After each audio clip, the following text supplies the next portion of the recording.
Question 4. Can powerful nations maintain control over distant territory? Our goals. We'll learn how Americans won independence from England. We'll consider key ideas and events such as the strengths and weaknesses of the two sides, the role of George Washington, European supporters, Benedict Arnold's treachery, the battles of Saratoga and Yorktown. And in the end, we'll understand how the Revolution and the War for Independence are different. Our big idea. The War for Independence was long and difficult. Eventually, with the help of the French, Washington's army was able to force the British to surrender and recognize American independence. Let's get started with our introduction. How could the Americans ever hope to defeat the mighty British Empire in a military conflict? Americans faced seemingly impossible obstacles. When the guns fired at Lexington and Concord in 1775, there was not yet even a continental army. Those battles were fought by local militias. Except for a handful who had fought in the 7 Years' War, few Americans had any military experience, and there was no method of training, supplying, or paying for an army. Moreover, a majority of Americans opposed the war in 1775. Many historians believe only about a third of all Americans supported a war against the British at that time. Furthermore, the colonies had a poor track record of working together. All these factors beg the question, how did the Americans ever win the war? Which we know they did, of course, since we are not British citizens. That's a relatively easy question to answer, as you will see. A series of factors came together at the right moments to make American independence possible. A much more interesting question, and one that is more relevant today, is to consider the ability of powerful nations to rule distant lands. In the case of the American Revolution, Great Britain was at the height of its power and was trying to maintain control of its American colonies across the Atlantic. In modern times, the United States is the world's most powerful nation, and we have attempted to manage the affairs of distant nations such as Iraq and Afghanistan. We know that those endeavors were difficult and only partially successful. What can the American Revolution tell us about this question? What do you think? Can powerful nations maintain control of distant territory? Strengths and weaknesses. The British seemed unbeatable. During the previous 100 years, the British had enjoyed triumph after triumph over powerful nations such as France or Spain. At first glance, the odds were clearly against the Americans. A closer look provides insight into how the underdogs emerged victorious. Britain's military was the best in the world. Their soldiers were well-equipped, well-disciplined, well-paid, and well-fed. The British Navy dominated the seas. Funds were more easily raised by the Empire than by the Continental Congress. Some of those funds were used to hire Hessian mercenaries from Germany, who Britain hired to supplement their own army. The Americans had tremendous difficulty raising enough funds to purchase basic supplies for their troops, including shoes and blankets. The British had a winning tradition. Around 1 in 5 Americans openly favored the crown, with about half of the population hoping to avoid the conflict altogether. Most Native American tribes sided with Britain, who promised protection of tribal lands. On the other hand, the Americans had many intangible advantages. The British fought a war far from home. Military orders, troops, and supplies sometimes took months to reach their destinations. The British had an extremely difficult objective. They had to persuade the Americans to give up their claims of independence. As long as the war continued, the colonists' claim continued to gain validity. The geographic vastness of the colonies proved a hindrance to the British effort. Despite occupying every major city, the British remained at a disadvantage. American military and political leaders were inexperienced, but proved surprisingly competent. The war was expensive, and the British population debated its necessity. In Parliament, there were many American sympathizers. Finally, the alliance with the French gave Americans courage and a tangible threat that tipped the scales in America's favor. Americans were fighting for their rights, their independence, and their liberty. This cause is much more just than waging a war to deny independence. In other words, Britain had to win, but the Americans simply had to not lose. Patriots, loyalists, and fence-sitters. It is impossible to know the exact number of American colonists who favored or opposed independence. For years, it was widely believed that 1/3 favored the Revolution, 1/3 opposed it, and 1/3 were undecided. This stems from an estimate made by John Adams in his personal writings in 1815. Historians have since concluded that Adams was referring to American attitudes toward the French Revolution, not ours. The current thought is that about 20% of the colonists were loyalists, those who remained loyal to England and King George. The loyalists were also known as Tories. Another small group in terms of percentage were the dedicated patriots, for whom there was no alternative but independence. Often overlooked are the fence sitters, who made up the largest group. With so many Americans undecided, the war became in great measure a battle to win popular support. If the Patriots could succeed in selling their ideas of revolution to the public, then popular support might follow and the British would be doomed. Even with military victory, it would have been impossible for the Crown to regain the allegiance of the people. Revolution would merely flare up at a later date. The British understood the need to attract American popular support for the parent country as well. Some colonists who were not persuaded by the political struggle joined the British for personal gain or military glory. Some joined out of loyalty to the Crown. They still believed themselves loyal British citizens. There were also many American farmers willing to sell their goods to the British for profit. In the end, however, the Patriots won the war of propaganda and were far more successful attracting support. Committees of correspondence persuaded many fence-sitters to join the Patriot cause. Writings such as Thomas Paine's Common Sense stirred a new American nationalism. Patriots subjected loyalists to public humiliation and violence. Many loyalists found their property vandalized, looted, and burned. The Patriots controlled public discourse. Publicly proclaiming sympathy for Britain was dangerous. Families were sometimes divided over the Revolution. Benjamin Franklin's son, William, a loyalist governor of New Jersey, supported the British effort during the war. In the end, many loyalists simply left America. About 80,000 of them fled to Canada or Britain during or just after the war. Because loyalists were often wealthy, educated, older, and Anglican, the American social fabric was altered by their departure. American history brands them as traitors, but most were just trying to maintain the lifestyles to which they had become accustomed. The home front. Most Americans did not actively participate in the Revolution. During the war years, those Americans not involved in warfare were doing their best just trying to survive. Farmers continued to grow food, artisans continued to practice their trades, and merchants attempted to maintain their businesses. Despite efforts to carry on as usual, the entire social landscape was changing. War disrupts economies and brings tremendous population dislocations. Woe came to families or farmers who found themselves in the way of advancing armies.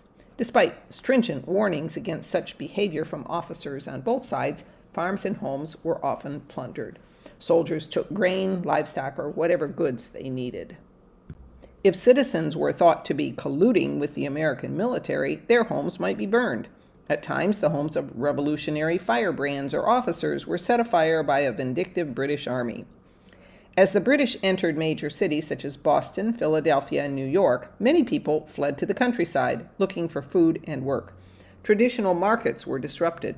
Farmers who one week sold their wares to their usual American customers might the next week be selling to an occupying British army. The British blockaded American ports, causing widespread unemployment. Most anyone dependent on the foreign markets, from shippers to merchants, was out of work. Both armies were sometimes followed by men and women willing to work in any way for a hot meal. Some farmers and merchants hoped to profit from increased prices due to scarcity. Many sold their wares to the British Army. Violence sometimes came in the wake of rising prices, and the Continental Congress tried to enact regulations to counter inflation throughout the colonies. Despite their efforts, the colonial economy was in shambles. The war had important impacts for women. Women stepped forth to fill holes left by fighting Continental soldiers. Women needed to perform tasks formerly reserved for their husbands, such as farming or running businesses. These new and independent women of the house also had to stand up for themselves when confronted by both American and British armies. When militias appealed to the public for uniforms and food, homespun garments and farm crops came from patriotic women. And when British armies and soldiers appeared at homes being occupied by women, they did not always find a friendly face. Some colonial women served as spies for Washington's army, passing valuable information about troop locations and movements. Many men would have returned to bankruptcy after the war had it not been for the efforts of their spouses. Wars are not merely fought on the battlefield. Even in the 18th century, successful campaigns were the hallmark of a concerted effort. By 1783, the entire American population seemed battle-weary, from the foot soldier to the farmer's wife. Their sacrifices helped secure freedoms for the generations that would follow. Early battles. The early stages of war in 1775 can be best described as British military victories and American moral triumphs. The British routed the Minutemen at Lexington, but the relentless colonists unleashed brutal sniper fire on the British returning to Boston from Concord. In June 1775, the colonists failed to prevail at Bunker Hill in Charleston, across the Charles River from Boston, but inflicted heavy casualties on a vastly superior military force. A year later, in 1776, Washington narrowly escaped when the British occupied New York City. Washington led his army to a surprise victory the day after Christmas when he led his troops across the Delaware River in the middle of the night to ambush Hessians at Trenton, New Jersey. While the victory lifted the spirits of patriots, it did not significantly impact the strength of the main British force. Regardless, by 1777, the British occupied Philadelphia, the seat of the Continental Congress, and sent that body into hiding. The British also controlled New York City and pretty much had their way in the waters along the eastern seaboard. In fact, there was no Continental Navy to speak of at this time. Meanwhile, the British began mounting a southward attack from Canada into upstate New York. This threatened to cut New England off from the rest of the colonies. The Battle of Saratoga.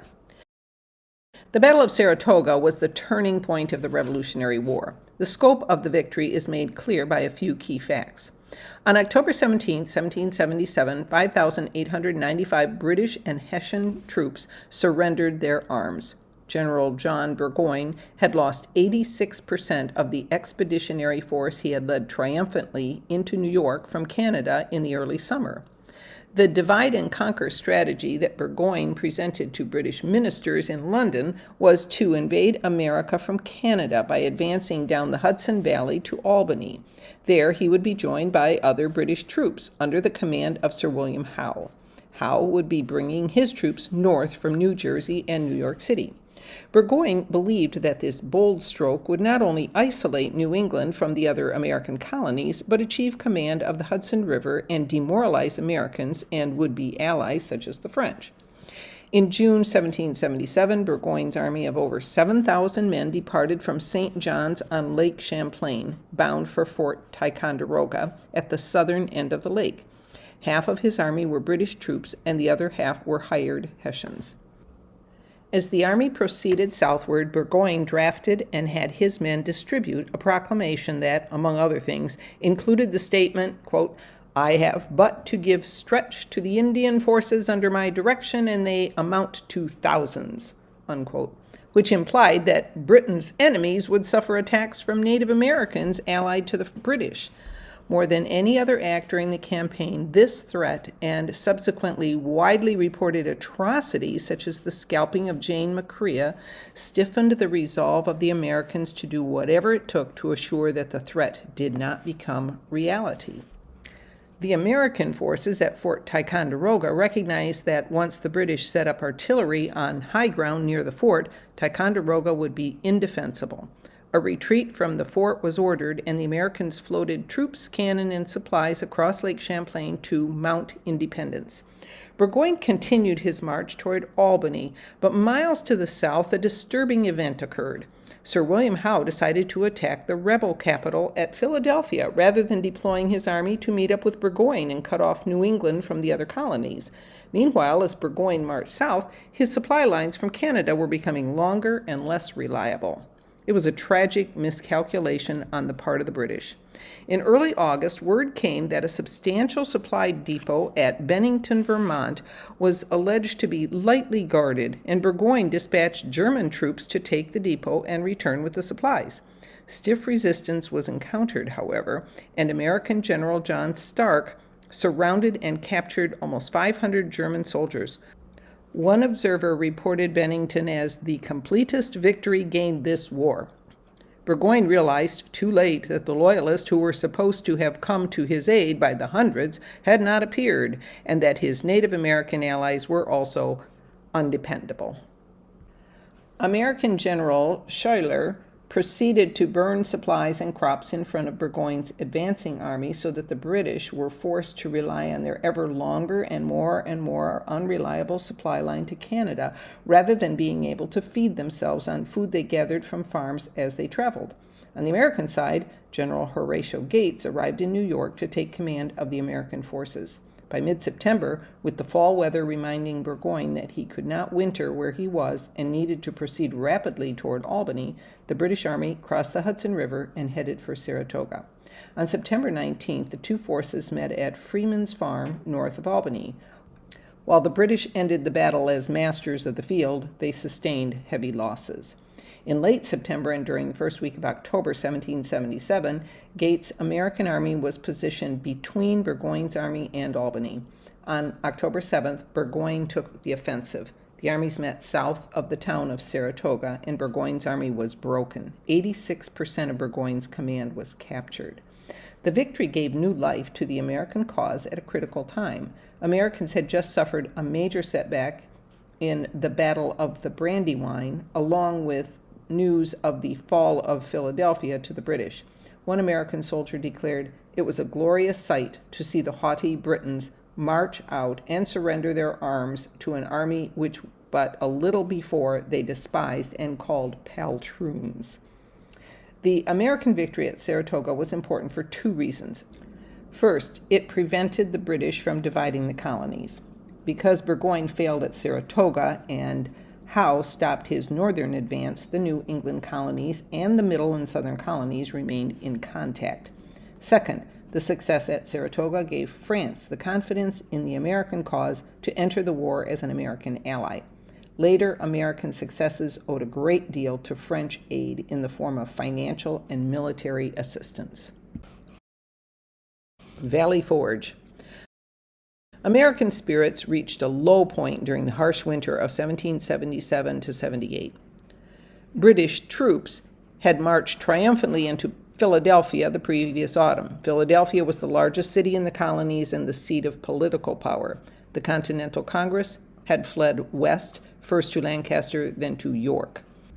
Washington's army spent the summer of 1777 fighting a string of losing battles. The Americans harassed the British army in skirmishes and minor battles for much of the fighting season. In the fall, the Americans showed pluck at the Battle of Brandywine in September and the Battle of Germantown in October. Yet the Americans were unable to keep the British out of Philadelphia. In December, Washington marched his tired, beaten, hungry, and sick army to Valley Forge, Pennsylvania, a town about 20 miles northwest of British-occupied Philadelphia. From Valley Forge, Washington could keep an eye on General Howe's British army ensconced in Philadelphia. At Valley Forge, there were shortages of everything from food to clothing to medicine. Washington's men were sick from disease, hunger, and exposure. The Continental Army camped in crude log cabins and endured cold conditions, while the Redcoats warmed themselves in colonial homes. The Patriots went hungry, while the British soldiers ate well. General Washington was upset that local farmers were hoarding much-needed food, waiting to earn higher profits in the spring. Some farmers even secreted grain into Philadelphia to feed the British army, who paid in gold or silver. With each passing night came more desertions. Washington grew privately disgusted at the lack of commitment of his so-called patriot fighters. Then there was the grumbling of some in Congress and among some of Washington's own officers. Washington's leadership skills were openly questioned. Many said General Horatio Gates was better suited to leading the army. After all, hadn't he scored a major victory in October at the Battle of Saratoga? Within the environment of cold, deprivation, and rebellion, how long could Washington and his army endure?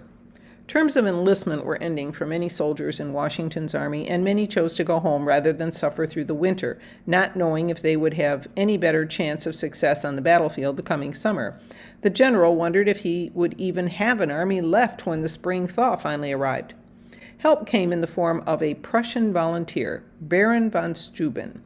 The military leader was aghast at the lack of American discipline. At Washington's urging, he trained the Continental Army Prussian style. The troops slowly became more professional. Among the soldiers who remained, confidence grew. Over the course of the winter, the weather improved somewhat. Food trickled in from the surrounding countryside. Many wives of soldiers spent time at Valley Forge over the winter. Washington was able to quash those who questioned his leadership abilities. The Continental Army had arrived at Valley Forge in the fall of 1777 with about 12,000 men in its ranks. Death claimed approximately a quarter of them before spring arrived. Another 1,000 did not reenlist or deserted. However, the army that remained was stronger. They were fewer, but more disciplined. They were weary, but firmly resolved. The next year, 1778, brought greater fortune to the American cause. While Washington froze at Valley Forge, Benjamin Franklin was busy securing the French alliance. The course of the war in the coming years would be different indeed. Benedict Arnold. Benedict Arnold is best remembered as a traitor, an American patriot who spied for the British during the American Revolution. But there is more to his story than this sad event. Arnold was a fierce patriot during the Stamp Act crisis and the early years of the American Revolution. During the battles of Lexington and Concord, Arnold worked with Ethan Allen to capture Fort Ticonderoga and was named a colonel. As a member of George Washington's Continental Army, he led a failed attack on Quebec, but was nonetheless named Brigadier General in 1776. His next big moment came at the Battle of Saratoga. Here, Benedict Arnold was instrumental in stopping the advance of the British Army and in obtaining the surrender of British General John Burgoyne. During the Battle of Freeman's Farm, Arnold's leg was severely wounded when pinned beneath his horse. Over the next 2 years, Benedict Arnold remained a patriot, but was upset and embittered at what he felt was a lack of his recognition and contributions to the war. In 1778, following British evacuation of Philadelphia, George Washington appointed Arnold military commander of the city. This is where the story gets interesting. In Philadelphia, Benedict Arnold was introduced to and fell in love with Margaret, or Peggy, Shippen, a young, well-to-do loyalist who was half his age. Ms. Shippen had previously courted John André, a British spy who had been in Philadelphia during the occupation as the adjutant to the British commander-in-chief, Sir Henry Clinton. It is believed that Peggy introduced Arnold to André. Meanwhile, Benedict Arnold's reputation while in Philadelphia was beginning to tarnish. He was accused of using public wagons for private profit and of being friendly to loyalists. Faced with a court-martial for corruption, he resigned his post on March 19, 1779. Following his resignation, Arnold began a correspondence with John André, now Chief of British Intelligence Services. But Arnold had also maintained his close relationship with George Washington and still had access to important information. Over the next few months, Benedict Arnold continued his talks with André and agreed to hand over key information to the British. Specifically, Arnold offered to hand over the most strategic fortress in America, West Point, a fort on the Hudson River that prevented the British from traveling freely between New York City and Canada. Arnold and André finally met in person, and Arnold handed over information to the British spy. But unfortunately for both men, André was caught, and Arnold's letter was found. George Washington was heartbroken over the news of his friend's treachery. Benedict Arnold escaped to British-occupied New York, where he was protected from punishment. John André was less lucky. He was captured by American forces and executed for spying. Benedict Arnold was named Brigadier General by the British government and sent on raids to Virginia. Following Cornwallis's surrender at Yorktown in 1781, Arnold and his family sailed to Britain with his family. He died in London in 1801. The French Alliance. Nowhere was the victory of Saratoga more noted than in France, which had been tentative in its efforts to assist the Americans. France's interest in the American fight for independence stemmed from France's humiliating defeat during the 7 Years' War at the hands of its ancient enemy, England. As early as 1774, Charles Gravier, Comte de Vergennes, the French foreign minister, sent secret emissaries to explore the American colonists' commitment to independence. In the spring of 1776, Congress dispatched Silas Deane to France as a secret commercial agent to see if he could make arrangements for the purchase of military supplies on terms of credit. Deane also made inquiries into possible French political and even military assistance. The Continental Congress's official diplomatic mission to Europe, led by none other than Benjamin Franklin, arrived in Paris in the fall of 1776, but did not make much headway. At the time, the Patriot cause looked like it had little chance of success. Nonetheless, Franklin was the toast of the town. Always popular with women, he wore coonskin caps and traditional backcountry American clothing to court, making himself a big pop icon in the French capital. His personality proved to be important, not just in securing a declaration of independence in America, but also in securing French support during the war. Watchful waiting by French diplomacy came to an end when the news of the surrender of Burgoyne's army at Saratoga reached Paris on December 4, 1777. The American victory caused a reversal of British policy toward the Americans. Lord North's government immediately prepared to send to the America a mission with an offer of peace on the basis of home rule within the empire, something that the colonies would have been only too glad to accept in 1775. This diplomatic move became known to Vergennes, and he was alarmed that a peace between the parent country and the American rebels might be a real possibility.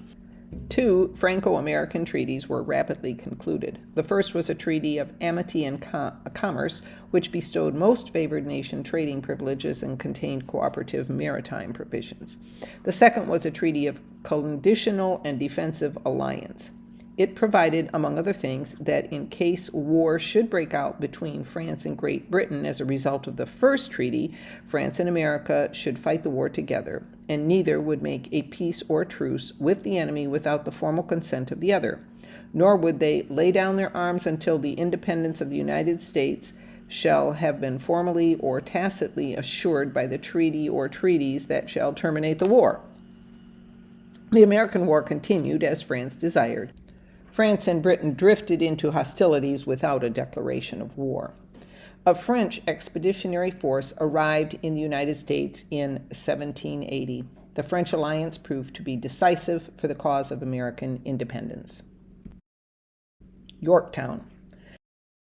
The outlook for General Washington and the Americans never looked better. Although the American military was still enduring losses in 1780, the French were making a difference. The French Navy had disrupted the British blockade.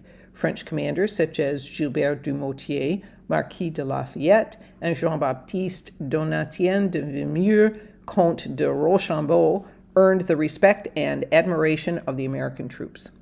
Although the British occupied much of the South, they still had not been able to mobilize the local loyalists. Grumbling in England grew louder over the war's expense and duration. The morale of Washington's men was improving. The war was by no means over, but the general had reasons to be optimistic. The year 1781 found a large squadron of British troops led by Lord Cornwallis at Yorktown, Virginia. Cornwallis hoped to keep his men in the Chesapeake town until fresh supplies and reinforcements could arrive from Britain. The French and Americans conspired to capture the British before that could happen. A French naval unit led by Admiral de Grasse headed north from the West Indies. Washington's army was stationed near New York City at the time. Along with a French unit from Rhode Island, Washington's troops marched over 300 miles south toward Yorktown. Along the way, he staged fake military maneuvers to keep the British off guard. When Washington reached Virginia, Americans led by Lafayette joined in the siege. The French Navy kept the British out of Chesapeake Bay until Cornwallis was forced to surrender his entire unit of nearly 8,000 troops on October 19, 1781. The Treaty of Paris. Despite the American victory, the British military continued to fight, but the Battle of Yorktown turned the British public against the war. The following March, a new parliament was elected which favored peace, and negotiations began in earnest. Benjamin Franklin, John Adams, and John Jay met with the British in Paris, and in the Treaty of Paris of 1783, the British agreed to recognize American independence as far west as the Mississippi River. Americans agreed to honor debts owed to British merchants from before the war and to stop persecuting British loyalists. Conclusion. We know that the David and Goliath story of the American Revolution. Conclusion. We know that the David and Goliath story of the Revolutionary War turned out in the Americans' favor, but that was not at all certain at the outset. The Minutemen who fired the first shots at Lexington and the Founding Fathers who put their names to the Declaration of Independence a year later were taking an enormous risk. Britain, too, was taking risks. They were balancing the benefits of having colonies as part of their empire against the cost of maintaining that relationship. Given the level of American hostility, or at least apathy, toward British rule, it is a wonder that the King and Parliament ever thought they would be able to bring the Americans happily back into the fold. Perhaps we can learn something from our own experience. Perhaps military and economic might are not the only factors that matter. What do you think? Can powerful nations maintain control of distant territory?